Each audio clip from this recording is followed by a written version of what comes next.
Good morning from Texas and Florida. We are here with the great Don DePalma, and we're doing a special edition of the Luke discussion to talk about a topic that is near and dear to both of our hearts, the future of localization and the future of the localization industry. Don and I had a heart-to-heart earlier this week because I released an article that talked about the future of localization and maybe the fact that localization might become sourceless, the fact that we might go into intent localization and we might be rethinking or need to rethink the impact of global content. And that resonated with Don very much because he wrote an article in 2002, believe it or not, that talked about some of the very same ideas that I verbalized in the article this week. So, Don, welcome to the show. Why don't you go ahead for the very few people that don't know who you are? Why don't you introduce yourself a second and let people know who you are? Uh, Thanks, Stefan. It's great to be here. I've been following some of your recent podcasts, and a lot of this resonates and comes together into this stream of, it's more than what the industry's been doing and more of what it should be doing. And thinking back, that article back in 2002 was the synthesis of a lot of what I had been looking at over the preceding 10 years or so.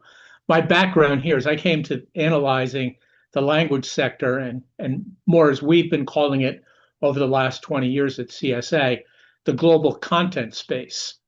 I came from an academic background. I was a Slavicist, a dissertation on historical phonology that brought up generative grammars, lots of fun.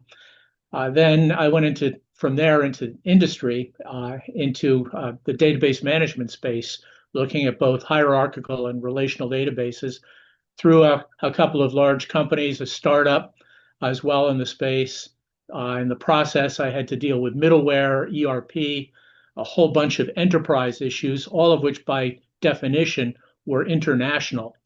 And then from that, I found myself going into the market research space at Forrester Research in Cambridge, Mass, where I was looking seriously at enterprise software with a focus on the data side, and that brought me into metadata, and of course more language. And subsequently, as I left after I left Forrester, looking at what I thought was a great opportunity here to what's going to happen to content management, which was really a nascent field at that point still. I wrote the book Business Without Borders that I laid out a have it. lot I of have it in my library, Don. I have it in my library. Anybody in localization should have that book, really. But go ahead. yeah Sorry. yeah. So it's the themes in that came out of my enterprise and industry experience, not to mention my academic background. And as my wife frequently points out, sometimes getting into conversations with friends in the space at the same table with people who aren't linguists who understand technology as well.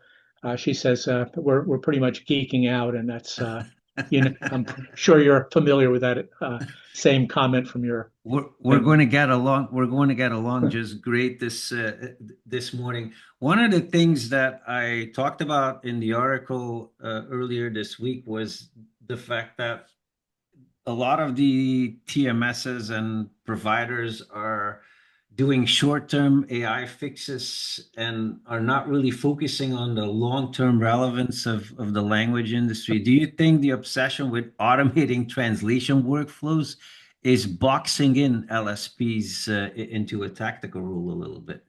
Well, more broadly, I think the decision to and it's a good business decision to tag everything you're doing as AI is something that every company is doing. And in some cases, it makes sense. They are actually doing something, and it's the result of years of what we labeled a dozen or so years ago lights out project management or small AI. There's so many opportunities to take all of the data that you've collected in transactions and other operations over, in some cases, decades with companies that have been localizing for years and turn that into, geez, this has happened a billion times. What can we learn from this data? So that's real AI, and it's easy to think about because you're taking advantage of that accumulated knowledge, that crowd-based kind of sourcing. But on the other side, you get some companies, and I think of this recently. I was in a meeting at a condo board, and they brought in a new property management software component, and it was AI left, right, and center. They were slathering stuff all over this. They were as proud as could be. And all it was some business analytics that you could ask English language questions to, which I was studying back in the mid 90s in the data analysis space. So the problem here is AI is anything that kind of sort of makes it easier or better.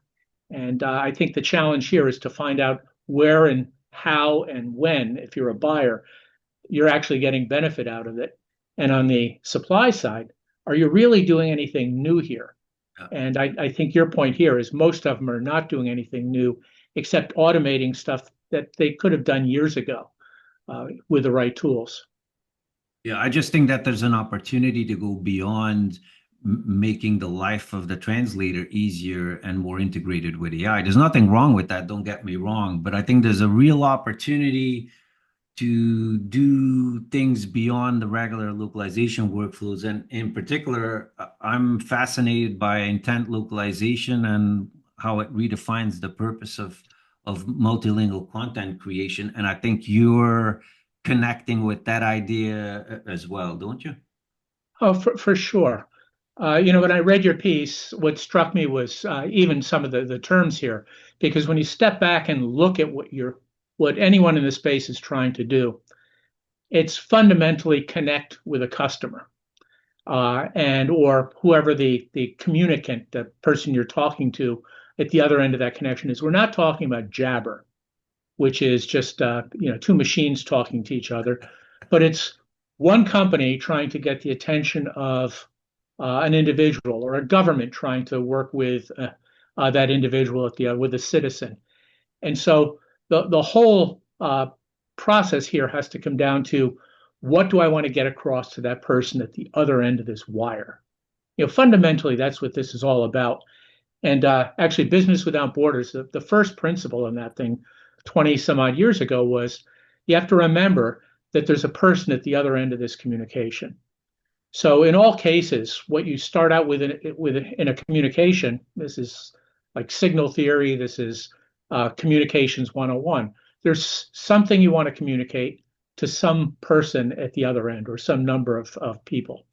And so intent, you have to get across in that communication, however it goes across, whether it's done by a human, by a machine, by a combination, by divine intervention, whatever. At the end of the day, you have to say, okay, I'm communicating this to you for this purpose with these goals in mind. And so intent, you can go through, you could have a machine go off and summarize everything that's in there, but if it doesn't pick up the intention of that particular utterance or communication, you're not going to go anywhere. So intent is the core of the whole thing. Yeah. Why, how, where. So much in the past has been talked about personalization, and I think from my particular point of view, localization has never really fulfilled the dream of personalization. We've had to wait on the technology that now actually will potentially allow us to go into the hyper personalization. Is there a risk that transformation that we're talking about right now is just becoming another buzzword, do you think? Well, let's say transformation has been a word that's been around for a long time now. Back in the 90s, we were talking about digital transformation as so much content was switching from older channels into the internet well, the nascent internet back in the 90s. So that's important. A transformation, getting something out of the old forms into the new ones is important. But at the same time, it has to be made accessible.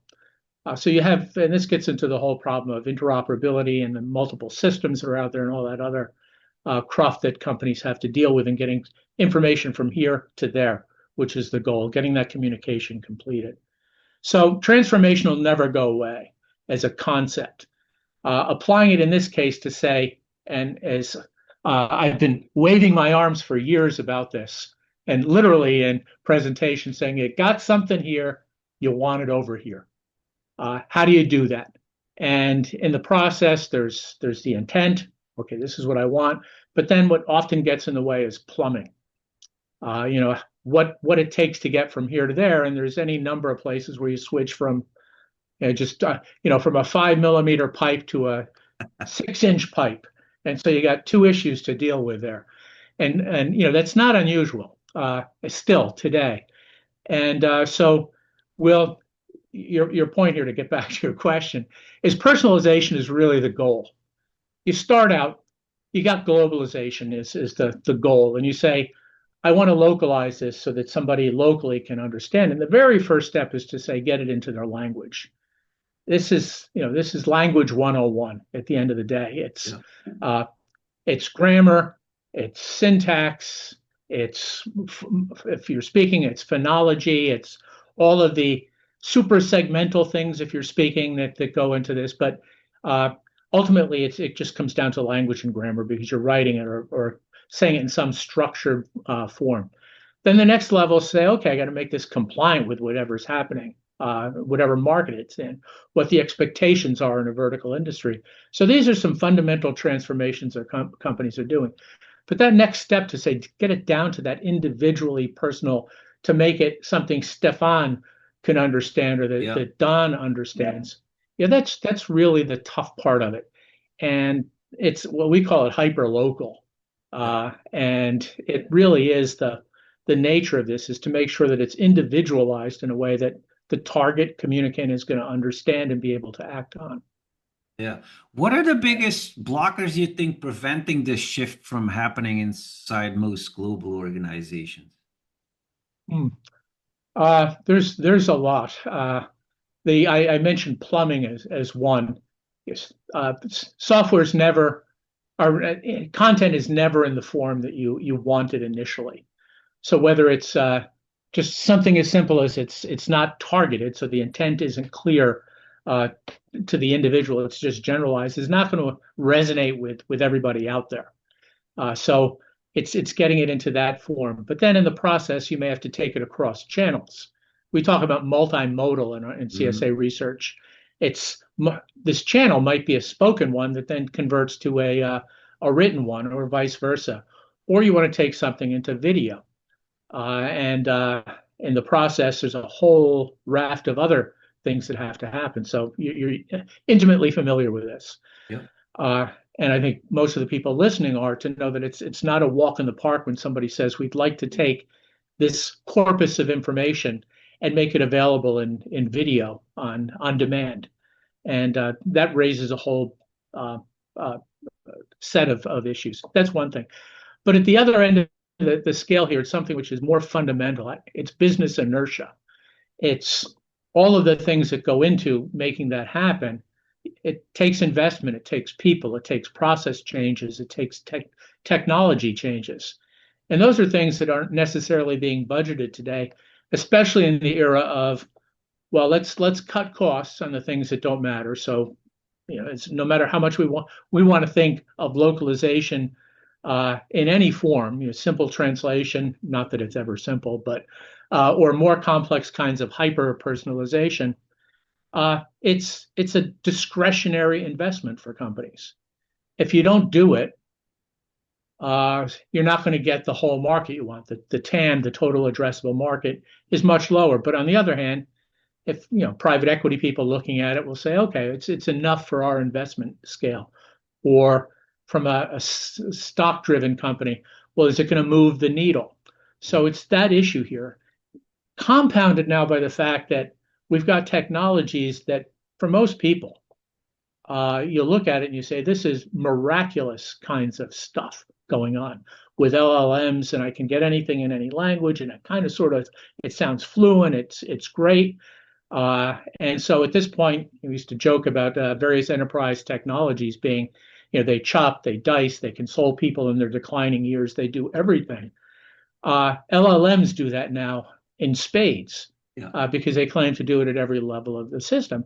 And that argument, that discussion is, if you don't know anything about it, it's if you don't know how it works, if you're not familiar with the problems with it or the potential issues with it, you're going to say, okay, why do I need to invest in this stuff if I can just automatically do it with an LLM? And that's a fundamental issue in all of this. And I think it's not unique to this period. We saw it back in 2008 with a great collapse. We saw it during the pandemic when things went south in many ways. It just really is a tough thing to justify given other expenditures that a company has to make. One of the concepts that I'm particularly fascinated with is the idea that we've worked from source to target for all my career, 30, 40 years in the translation industry. I've not been that long in the industry, but for 30 or 40 years, it's been source to target, the source being English most of the time.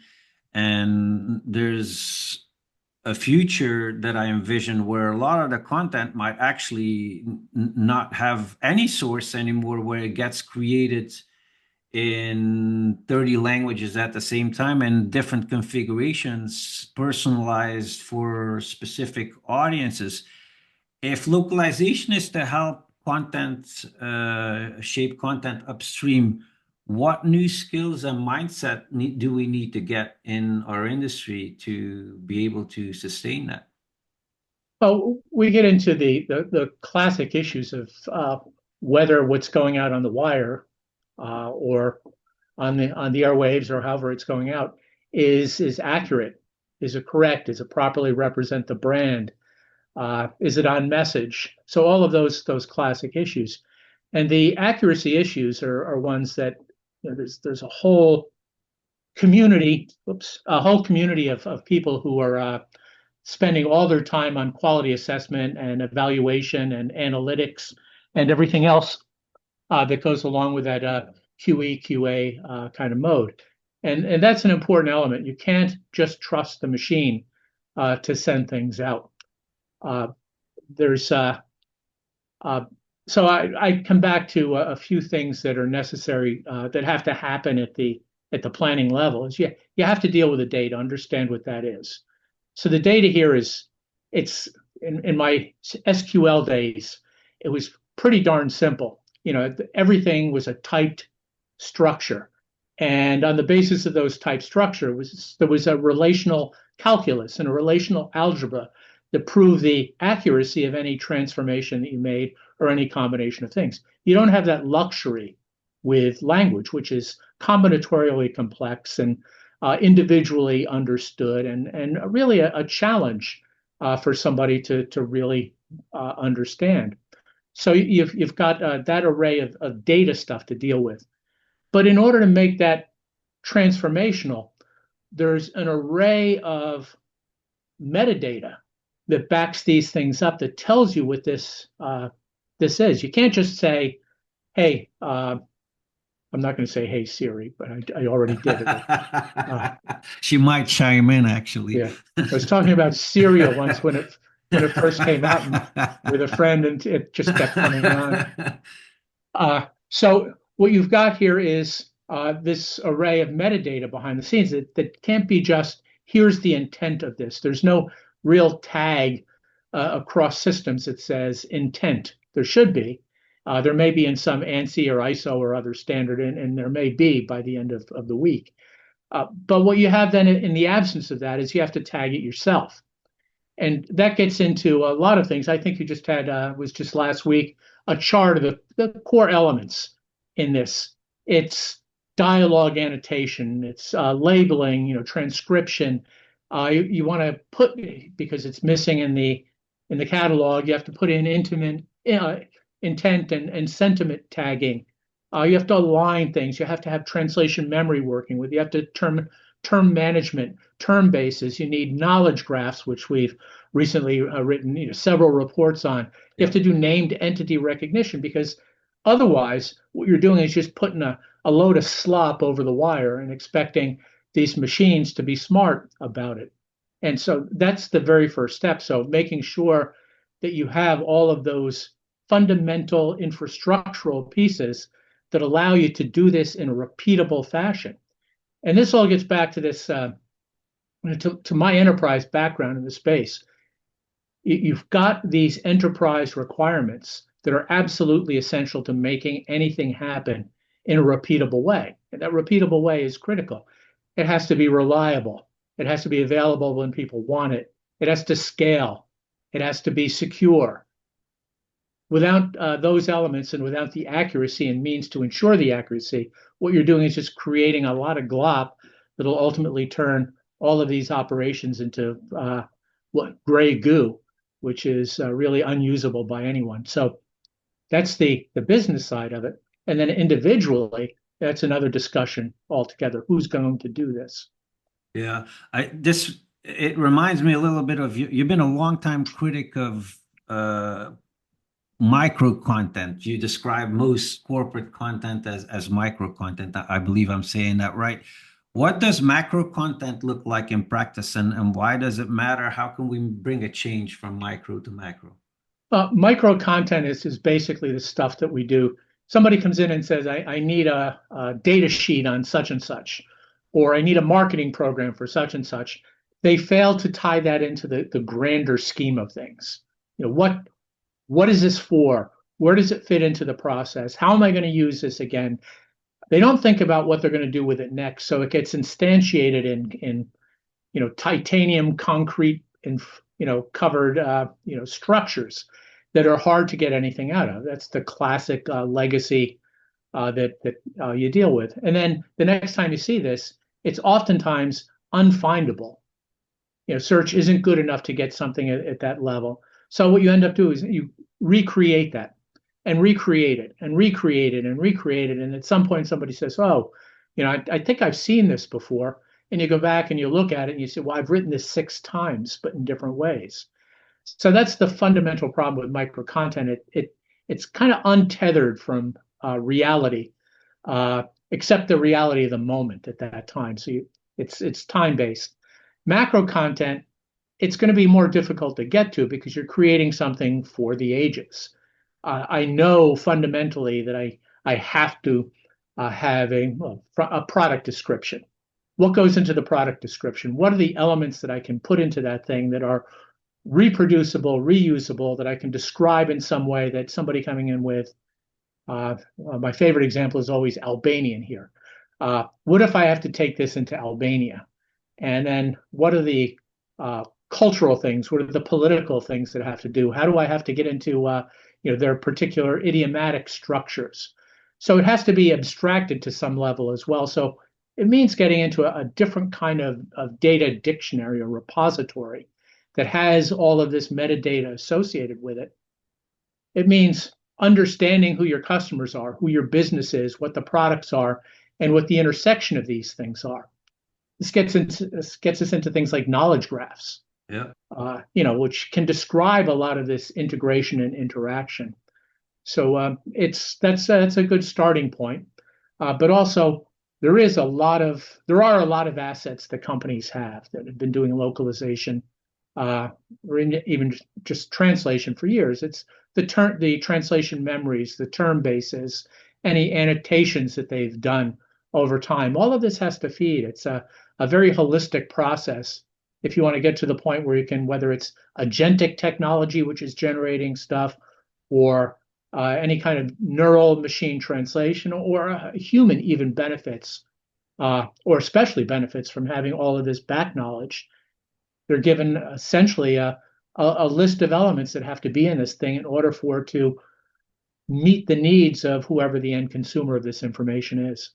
Yeah, I think this is where you and I have found a lot of wonderful symbiosis. I think because I've been such an advocate of the localization industry breaking out of the translation box a little bit. Now with large language models, we finally have an opportunity to get involved in multilingual content in a much more strategic way. Can you maybe describe what a strategic multilingual content lifecycle might look like in the future, in your opinion?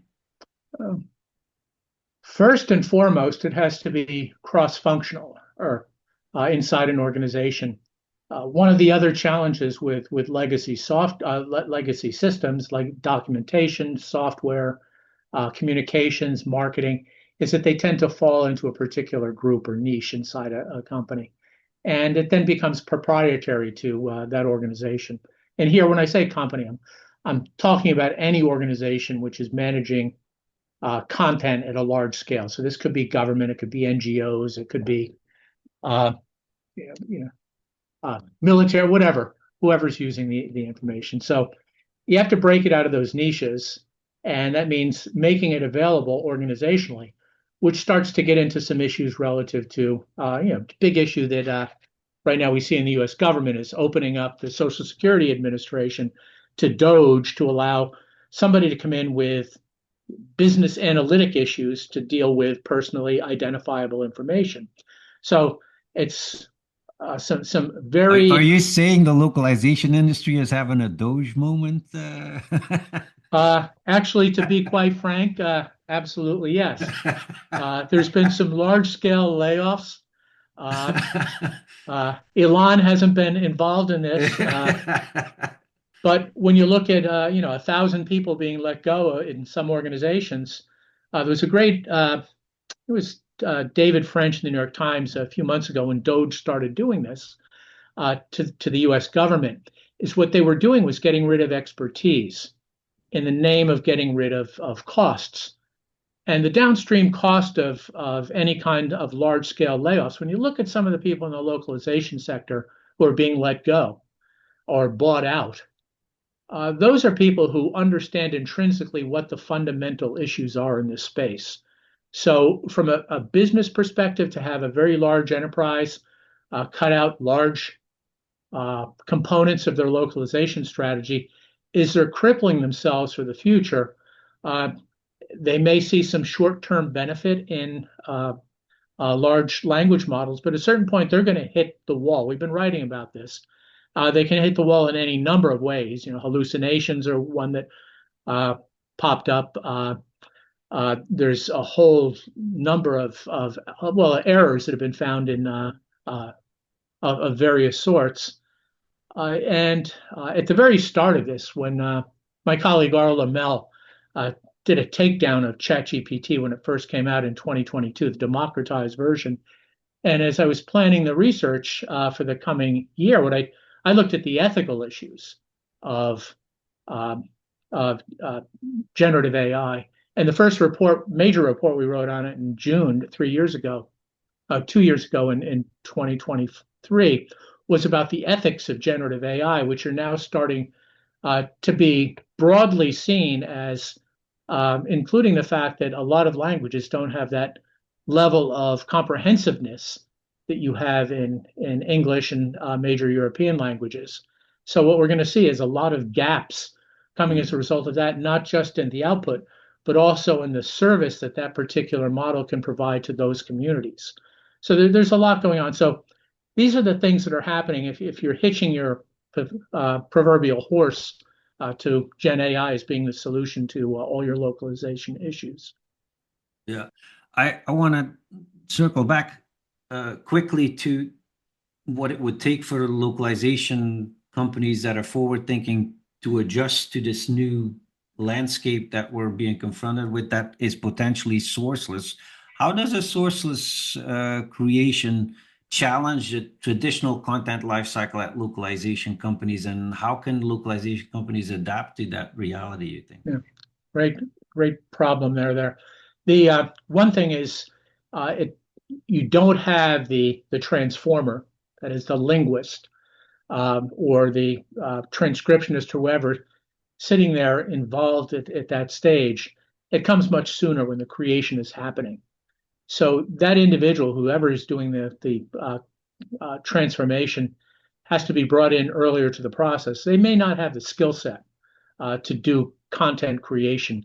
So the providers will have to start provisioning for that particular function in their organizations. If a company comes and says, here's a mass of metadata that's, let's say it's reasonably well structured with a knowledge graph, with term base, with other elements that are required. We've done all of the work on our corpus. then they come in. Well, actually, they probably wouldn't need a provider at that point. They might do it themselves, but they might want somebody to come in and do that work to scour their systems and come up with all of the things, as I mentioned earlier, that would support that intent-driven content creation. So that's a function they could definitely do. And it was in your piece, you said this is a role for LSPs to do. Mhm. For sure it is. So we get over to what we've been talking about for the last, we wrote a report in 2020, literally 5 years ago at the height of the pandemic.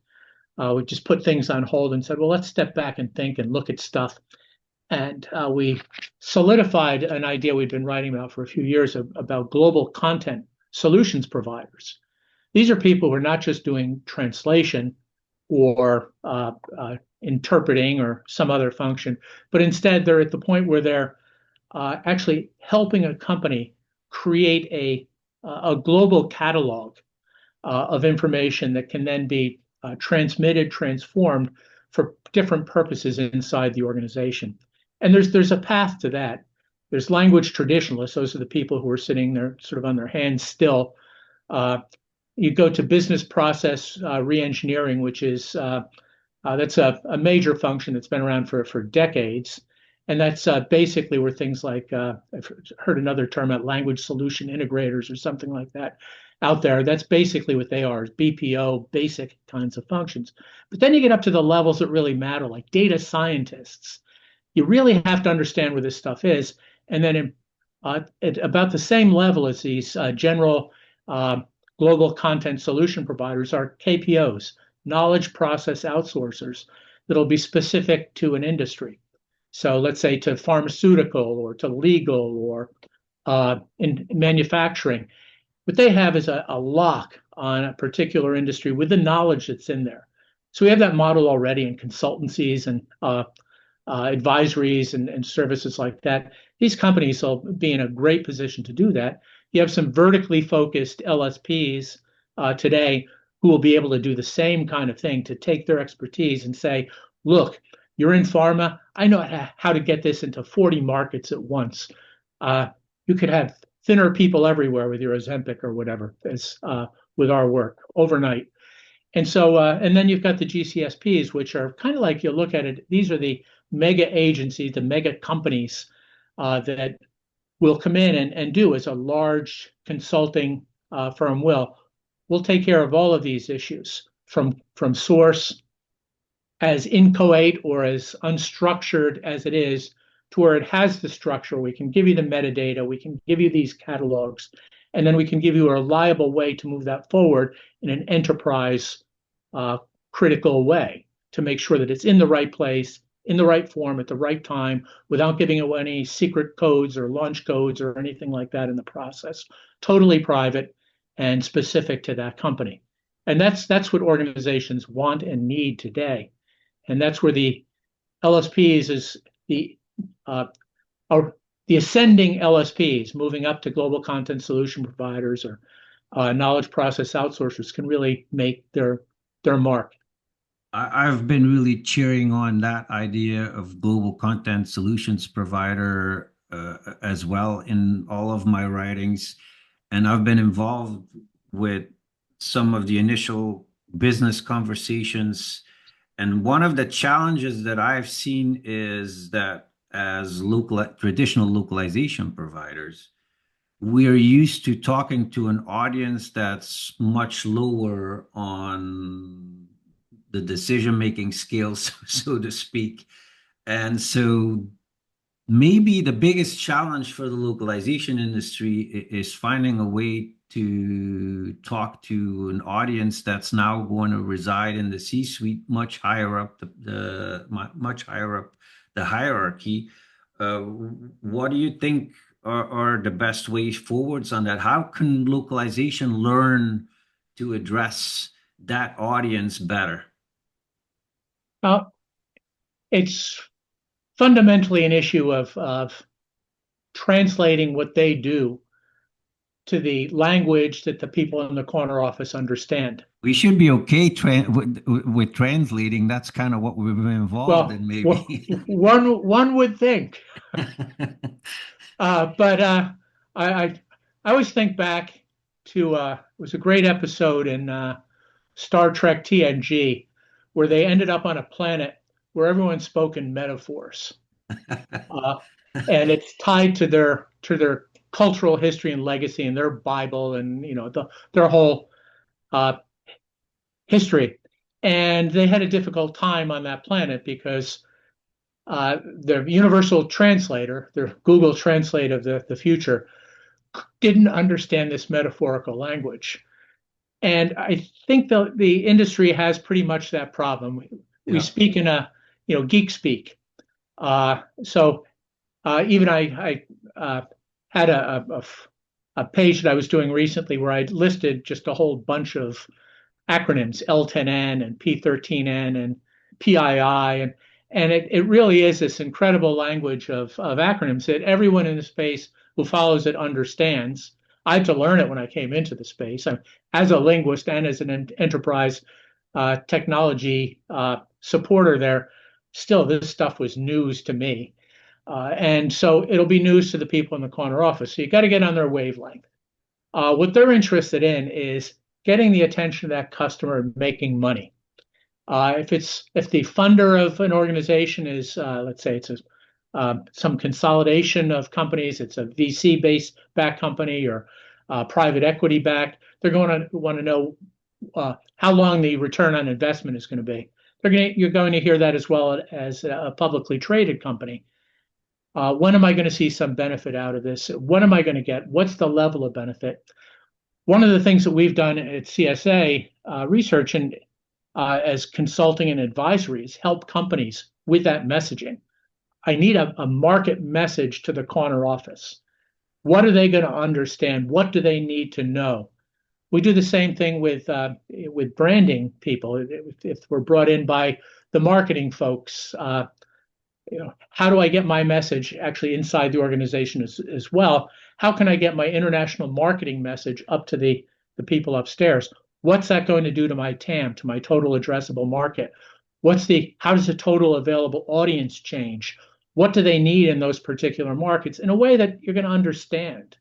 And those are the kinds of challenges that there's advisory work that can be done. There's books to be read. There's hard thinking that has to be done as well to get on that wavelength. Yeah.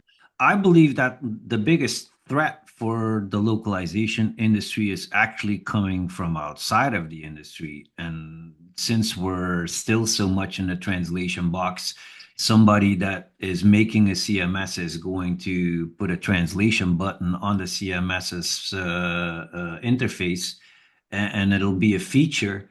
And and that kind of leads me to the following thought process.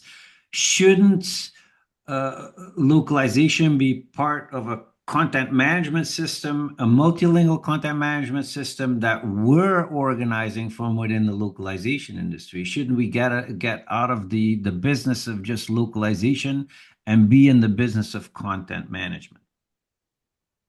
I've long thought of language as one of the elements that should be in a content management system. So I started the coverage of content management at Forrester in 1995 with companies like Vignette and Interwoven and Documentum, and constantly was pushing this idea. As a linguist, people look at my background and where I studied, what I studied, and even in those, well, they'd look you up and they would know what your hot buttons are, and they'd mention this, but then I'd dive in a bit, and there was very little support. Today, the support is, as you put it, it can be a button. So it's whether it's translation from the wall, as Jaap van der Meer would say, or translation as a service, which we've been writing about for years. These are things that you expect to have in these systems. The problem with the CMSs is that they've got enough opportunity to manage content alone in a single language and be the source for that source to target kind of conversion that you mentioned earlier. And that's enough for them. There's enough money in that market for them to start going down. Go ahead. Well, for them to start going down that path, it's a brand new marketing message, and they'll look at the experience of, idiom which and a number of other companies that got sold off and didn't make their capital returns, and they're part of bigger companies now that are pushing it as part of the multilingual structure. And there's not a lot of billion-dollar companies in this space, so they're just doing comparisons as their business analysts would have you do. So that's the challenge there. What they want is something at the outside. They'll build in a translation button for that quick and easy, quick and dirty. What's it look like in that language? But if they're really serious about marketing and their brand, they will want to ensure that they've got somebody there looking at the words, looking at the segments, looking at everything coming out of it to ensure that it's not breaking any of their branding or business parameters. Yeah, and isn't this the right moment for us to start dreaming a little bit bigger, since so many of the CMS providers still see localization as as being out of scope? Maybe there's an opportunity for us in the localization industry to turn it upside down and dissolve the boundaries between content creation and localization, and experience design, and embrace the future in a much broader way. Here, here. Yea, verily. You know, the whole thing comes down to one of the things we started with, which is interoperability. How can you make this thing over here talk to this thing over here in a scalable, reproducible, viable, lossless form of information? So it gets into what the interoperability, the middleware between these things are, and then importantly, what the reality of the business relationship with these between these companies. Who's getting something out of supporting this? So this is the same. We've had this marketing advisory work that we've done for companies on the enterprise system side. Should they do this? How should they do it? It all comes down to what's the business value of doing it. And if they can see that there's this whole world out there of languages that they don't deal with, we've got a piece that's regularly published, the number of languages that matter.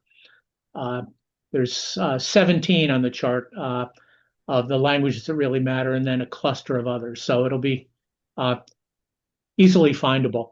And that's the sort of thing that they want to see is, what are those 17 languages going to do for their business? How will it increase their stock value or their IPO value, whatever they're looking for?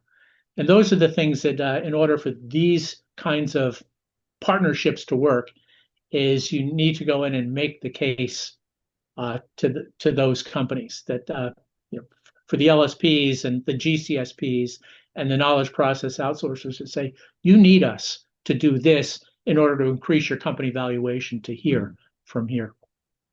That's business 101. It's a good way of looking at it. I knew this was going to happen. Just like that, we've filled basically 45 minutes with 2/3 or half of what we were going to talk about. Maybe we'll have to do a second edition one of these days. Let me ask you one provocative parting question before we button it up, Don. You've been predicting the future for a long time. Looking back, how good were your predictions in 2002, and how comfortable does that make you feel for your predictions in the future at CSA? Well, 2002, I'd say we were ahead of the curve. Today, the market's caught up with it. So I was very pleased to see your piece a couple weeks ago. Thank you. On intent. And then what you've been bringing on the last couple of sessions, these things are very consonant with what we see happening. And as a matter of fact, if you go back 5 years, as I said, to global content service providers, we've seen a number of companies coming in and taking on the mantle of that challenge. And that goes back even, I think the first time I used the term was in 2017, looking at the fact that it's about something, well, we've used the term at CSA, global content, since the very beginning, understanding that it just wasn't translation, but we're dealing with something that has multiple possible instantiations within a language and across languages. So that's been a core of our value system. And I don't think that was definitely bang on. People didn't understand what they were doing. They do now, and you get that aha moment. Global content solution providers, some companies naturally understand that that's their trajectory. And so we were, let's say, only 5 years off there. It took a while to build it and for them to understand it. At the end of the day, we'll see more of this division of the market. We've been writing for the last 10 years about, we wrote a report in 2015 on the landscape of the market that I think we should republish. And you'll see a lot of the themes like consolidation and the technology and AI and whatever that really spawned a lot of the discussion that in other channels online here, that some of the publications they were echoing 2, 3, 4 years later what we were writing in 2015, because that information was publicly available, and now it's part of the corpus. It's part of the training material for ChatGPT at this point. So I'm confident we're in the right direction. I'd say that if we were able to say stuff with great reliability and predictability and accuracy a year ahead of time, I'd be following the stock market and working there and be showered in money because I'd be so brilliant. I should ask you for some tips. No, I wholeheartedly agree. Anybody who wants to know the future of the localization industry should keep close tabs on CSA Research. It's been such a privilege having you here this morning, and I can't wait to do it again sometime soon. Thank you so very much for sharing your valuable time with us, and until we talk again soon. My pleasure. Stay well. Thank you.